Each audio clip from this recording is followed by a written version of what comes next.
కోసం వారికి 20 సంవత్సరాలు దాటిన తర్వాత హక్కులు అనుభవిస్తే వారి కుటుంబాలకు అది పోషణగా ఉంటుంది, ఆర్థికంగా విసులుపడిన ఉద్దేశం చేసింది అధ్యక్ష. సూటిగా అడుగుతాం, దీన్ని మీరు కొనసాగిస్తారా లేదు దీని మీద మరి దాన్ని ఆ చట్టాన్ని రద్దు చేస్తారా? ఆ విషయాన్ని మీ ద్వారా మంత్రి గారిని అడుగుతున్నాను అధ్యక్ష. దాన్ని ఆ చేసిన చట్టాన్ని కొనసాగించదలుచుకున్నారా, దాని నుంచి రద్దు చేయదలుచుకున్నారా? ఏదైనా అభిప్రాయం ఉంటే అభిప్రాయాన్ని మంత్రి గారు చెప్పాల్సిన కోరుతున్నాను అధ్యక్ష. అధ్యక్ష, శిక్షించడంలో ఎవరికి అభిప్రాయం ఏ ఎంక్వైరీ చేసుకునే అభ్యంతరం అధ్యక్ష. ఎందుకంటే తప్పు చేసిన వాళ్ళు శిక్షించబడాలి, అది ప్రభుత్వం చట్టాలను నిర్దేశించబడింది అధ్యక్ష. దానికి చట్టాలు కూడా అధ్యక్ష.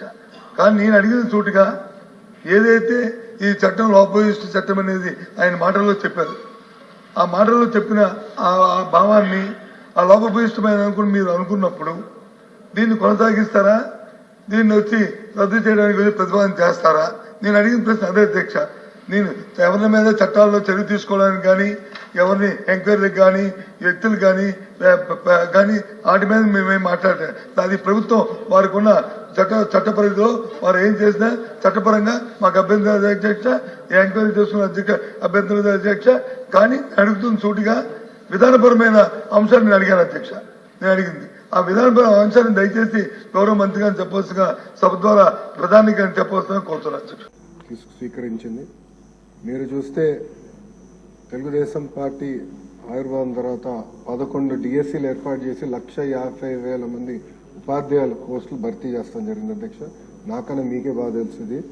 దాంట్లో అధ్యక్ష 9 డిఎస్సీలు చంద్రబాబు నాయుడు గారు గౌరవ ముఖ్యమంత్రి గారు నాయకత్వంలో కూడా జరిగింది అధ్యక్ష.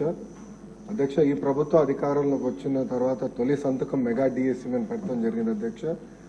దాంట్లో కూడా అభ్యర్థులందరూ నాకు నా నంబర్ దాదాపు రాష్ట్రం అంతా తెలిసిపోయింది. సో అందరు నాకే డైరెక్ట్ గా మెసేజ్లు పెడుతున్నారు.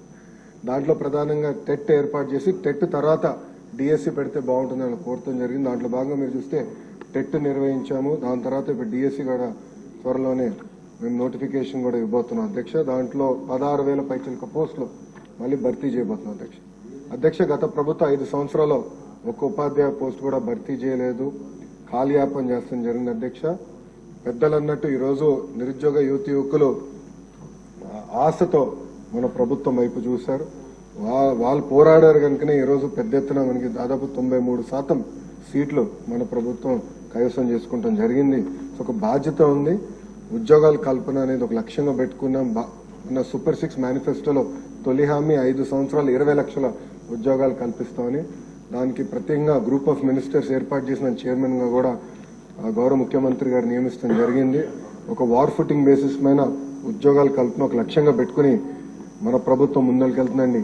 ఈ సభాముఖంగా ఆంధ్ర రాష్ట్ర ప్రజలు కూడా నేను తెలుపుతున్నా అధ్యక్ష. రాజుగారు చెప్పినట్లు ప్రధానంగా ఏంటంటే ఇక్కడ 2-3 విషయాలు చెప్పారు. ఒకటి, ఎంతమందికి ఇంకా అంటే వేకెన్సీస్ ఎంతమందికి ఆర్డర్స్ అనేది ఇష్యూ చేసాం అనే దానిపైన ఒక డిస్కషన్ ఉంది అధ్యక్ష. గత ప్రభుత్వం నోటిఫై చేసిన వేకెన్సీస్ 4,534 అధ్యక్ష. దాంట్లో అపాయింట్మెంట్ ఆర్డర్స్ ఇప్పటికి ఇచ్చింది 3,939. అంటే ఒక 600 సుమారుగా ఒక 600 వేకెన్సీస్ ఉన్నాయి. గౌరవ సభ్యులు ఇంకెక్కువ ఉన్నాయన్నారు అధ్యక్ష. ఆ వివరాలు నేను తీసుకుని దాన్ని ఎట్లా టేకప్ చేయాలో చేస్తా అధ్యక్ష. రెండోది వచ్చేగల పెద్దలు అన్నట్టు రిటైర్మెంట్ బెనిఫిట్స్ అనేది వాస్తవంగా ఎంటీఎస్ కి ఉండదు, సో అది వర్తించదు అధ్యక్ష. ఇంకో పక్కన ఏంటంటే రిటైర్మెంట్ ఏజ్ వచ్చేగల ఎగ్జిస్టింగ్ ఎంటీఎస్ రూల్స్ అనేది